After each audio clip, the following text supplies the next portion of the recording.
Good morning. We'd like to welcome you to another edition of the Sunday School Review. This week's Sunday School lesson is entitled Full Assurance, and it's taken from Hebrews, the 6th chapter, verses 9 through 20. And in this lesson here, we will refer to the author. We'll just say the author of Hebrews. It is not absolutely certain that Paul is the author. The book has been attributed to Paul, has also been attributed to Apollos, Luke, and others. So we will refer in this lesson, we will say the Hebrew writer or the Hebrew author. In this letter here, the Jewish Christians were struggling with their faith. They were struggling. They were contemplating turning back or going back to apostasy. In other words, a falling away from the faith, falling away. They were thinking about going back to temple worship, going back to regulations, sacrifices. So they were struggling in their faith. And in chapter 6 of this letter here, chapter 6 of Hebrews, chapter 5 of Hebrews. Our lesson starts in chapter 6, verses 9 through 20. But in chapter 6, we want to bring out the fact of their struggles here. Let's look at chapter 5. We'll look at a couple of verses there. We'll look at verse 12. This is 5 and 12. It says, for when the time ye ought to be teachers, ye have need that one teach you again of the rudiments of the principles of God. Ye are become such as having need of milk and not of strong meat. So the author of Hebrews is saying, you still on the battle. You should be further along in your faith, but you still on milk. In other words, you've been in this way for a while now. You should be much more advanced than you are. But you still on the Bible. Verse 12 tells me you're still on milk. You should be on meat by now. So you immature. This is what the Hebrew author is saying. He's saying, let's go to 14.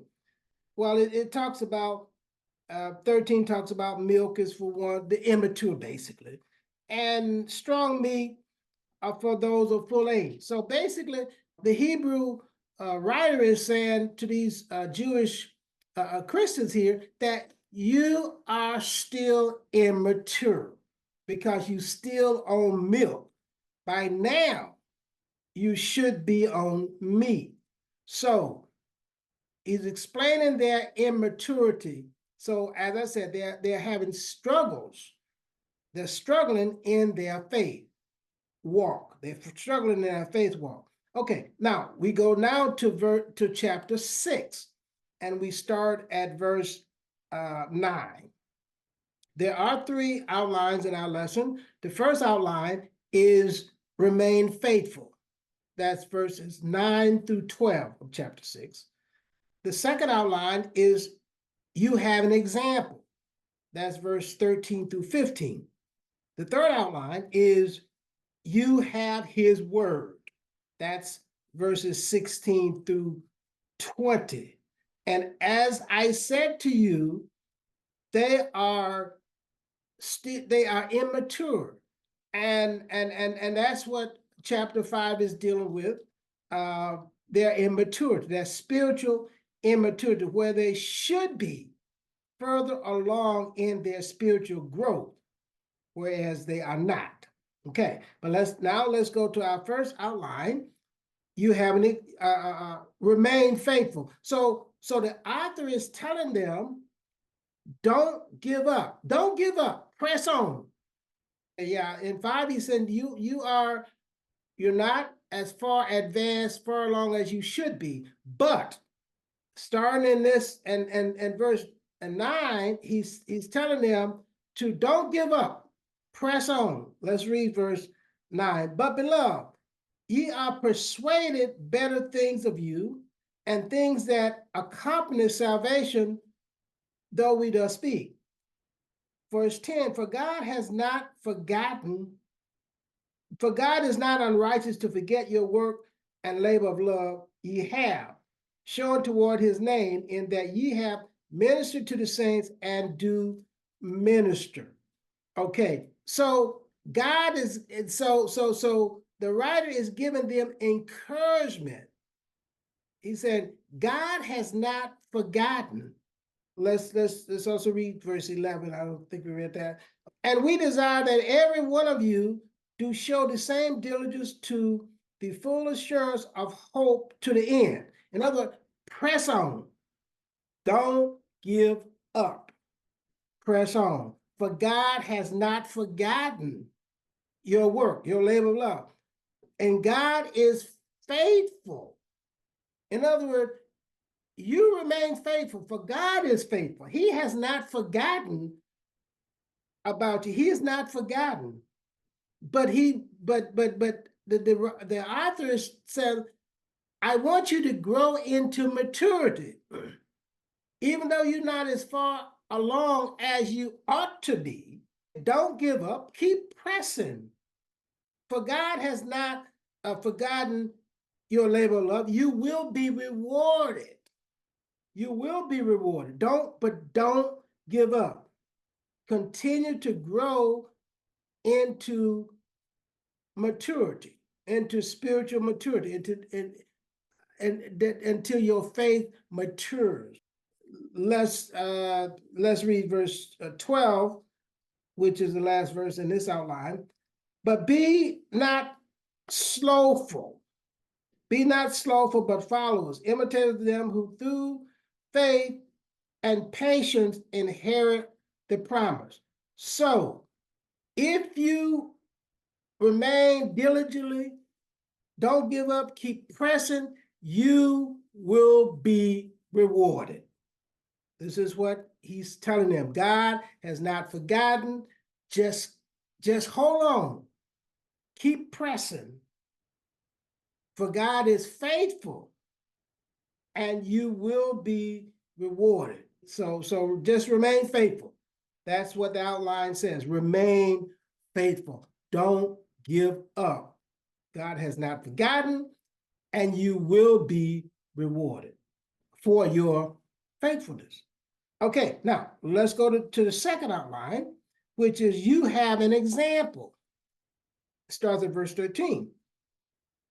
For when God made promise to Abraham, because he could swear by no greater, he swore by himself, saying, I will bless thee and multiply, I will multiply thee. And so after he patiently endured, he obtained the promise. That was Abraham. So Abraham, the author used Abraham as an example. And it said God made a promise to Abraham. He made a promise to Abraham, and he swore by that promise. He swore by himself. He swore by that promise. And 15 said, so after he patiently endured, that is Abraham, the promise, it took 25 years for the promise to come to pass. Abraham was 75 years old when the promise of a son was made to him. And when that promise happened, that is, Isaac was born, it was 25 years later. Abraham was 100 years old. So Abraham waited a long time, but the promise did come to pass. Now, The author here used Abraham, and that's a very good example of patiently waiting. I mean, 25 years is a fair amount of time to wait, but Abraham waited, and the promise did come to pass. Now, there are other examples of waiting on God's promise, but Abraham is one example that is often used, and is a very good example, because Abraham, God made the promise to Abraham, and it was not until 25 years later that the promise was fulfilled. But Abraham patiently waited, and it was fulfilled. So if God makes a promise, in the third outline, we're going to talk about that. God, his unchanging nature.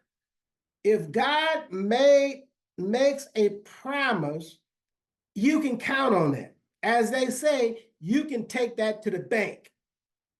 God's promises are sure, and they're sure to come to pass. You can take it to the bank. So God made, if the promise was made, you can rest assured that it will be carried out. So you have an example in Abraham. And as I said, there's other examples also. So what you got to remember is God is faithful to his promise. God's promise is sure. You can rely on his promise. You can take it to the bank. And also you need to remember that God's timetable is different from ours. Now, you may say that 2 years is a long time. I mean, which it could be. But remember, God's timetable is different from ours. And no matter how long it takes, God's promise will come to pass. Okay, that's the second outline. You have an example. Let's go to the third outline. Starts at verse 16 and go to verse 20. You have his word. You have his word. That's the title of that outline. You have his word. Okay, let's read 16. For men verily swear by the greater, and an oath for confirmation is to them an end of all strife. Wherein God, willing more abundant to show unto the heirs of promise the immutability of his counsel, confirmed by an oath. Verse 18, that by two immutable things in which it was impossible for God to lie, we might have a strong consolation who have fled from refuge to lay hold upon the hope set before us. Okay, verse 19, which hope we have as an anchor of the soul, both sure and steadfast, and which endureth into that within the veil. Verse 20, whether the forerunner is for us entered, even Jesus, made an high priest forever after the order of Melchizedek. Now let's go back up to our first verse in this outline, verse 16. So, well, 16, 17. Okay, what this is saying, God is saying, God is unchangeable, unchanging. God never changed. He's the same today, yesterday, forever. He don't change. God is trustworthy. His word is trustworthy. His promises are sure, and they will come to pass. God's character never changed. God's character never changed. And even when we see verse 18, by two immutable things which it was impossible for him to lie. God can't lie, can't change. He don't change. He's completely trustworthy. His promises are sure, and they will come to pass. His character never change. And verse 19 brings that out to which hope, the hope that we have for the future. In other words, the hope, we have that hope is sure. We have a sure hope for the future. It's not that, well, maybe, yeah, maybe not. No, it's a sure hope. We have a sure hope.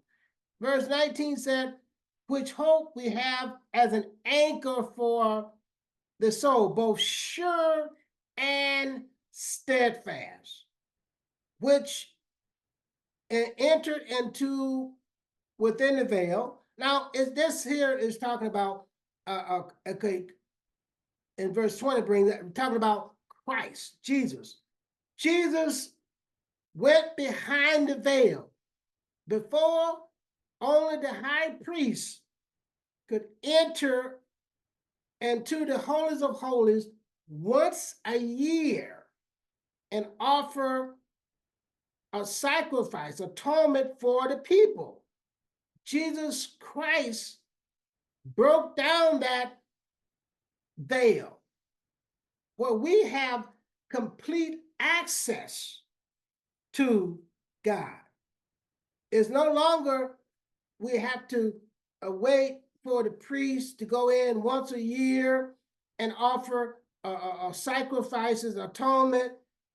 Christ, and verse 20 brings that Christ, it says here, which whether the forerunner is for entered, even Jesus. Jesus entered, he became our high priest forever, even after the order of Melchizedek. Now, Melchizedek is discussed in the first 3 verses of chapter 7. The lesson don't go into chapter 7, but the first 3 verses talks about Melchizedek. So Melchizedek was a type of Christ, representing his eternal priesthood of Christ.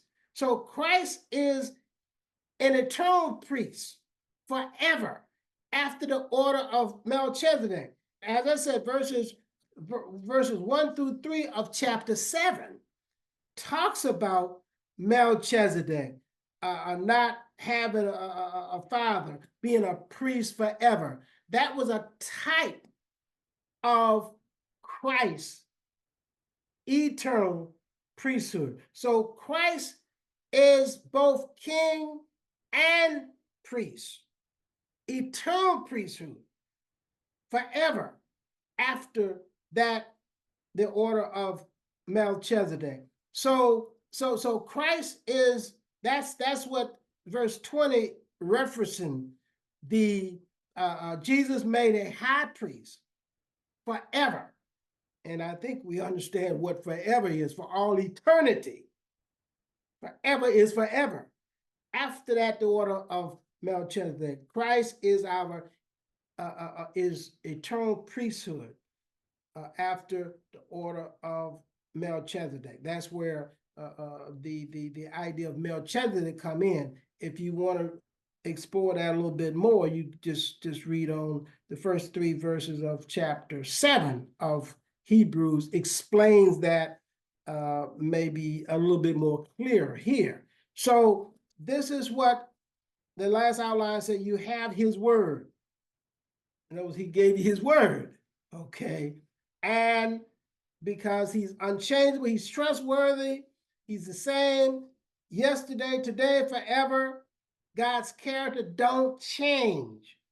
And we have a sure hope for the future in Christ.